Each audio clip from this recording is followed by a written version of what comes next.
New ইয়র্কের রাজনীতিতে এখন ট্যাক্স বনাম সাশ্রয়ী লড়াই তুঙ্গে। $5.4 বিলিয়ন বাজেট ঘাটতি মেটাতে মেয়র মামদানি ধনীদের উপরে 2% বাড়তি কর চান।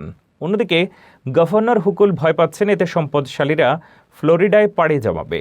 একসময় বিরোধীদের শহর ছাড়তে বলা হুকুল এখন রাজস্ব বাঁচাতে সেই ধনীদেরই ফিরে আসার আকুতি জানাচ্ছেন।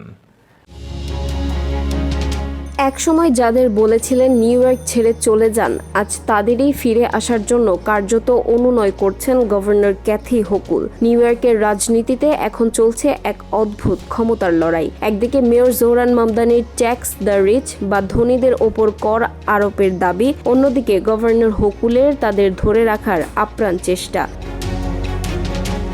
মেয়র জোহরান মামদানি এবং তার প্রগতিশীল শিবিরের দাবি, শহরের $5.4 বিলিয়ন বাজেট ঘাটতি মেটাতে কোটিপতিদের ওপর অতিরিক্ত 2% আয়কর বসাতে হবে। কিন্তু গভর্নর হুকুল এতে সাফ মানা করে দিয়েছেন। তার ভয়, কর বাড়ালে নিউ ইয়র্কের ধনীরা চিরতরে ফ্লোরিডার মতন কম করের রাজ্যে চলে যাবে, যা রাজ্যের অর্থনীতির মেরুদণ্ড ভেঙে দেবে।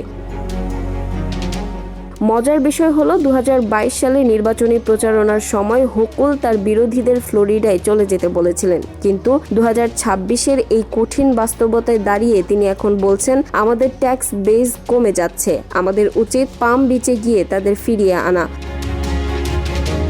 হুকুল মনে করেন কর বাড়িয়ে নয়, বরং খরচ কমিয়ে এবং বিদ্যমান রাজস্ব দিয়ে এই সংকট মোকাবেলা করা সম্ভব। ইতিমধ্যেই হুকুল সিটির জন্য $1.5 বিলিয়ন বেল আউট এবং চাইল্ড কেয়ারে বড় বরাদ্দ ঘোষণা করেছেন। তবে মামদানি তার সোশ্যালিস্ট এজেন্ডা বাস্তবায়নে অনড়। নিউ ইয়র্কের এই ট্যাক্স বনাম সাশ্রয়ী লড়াইয়ে শেষ পর্যন্ত জয় কার হয় সেটি এখন দেখার বিষয়।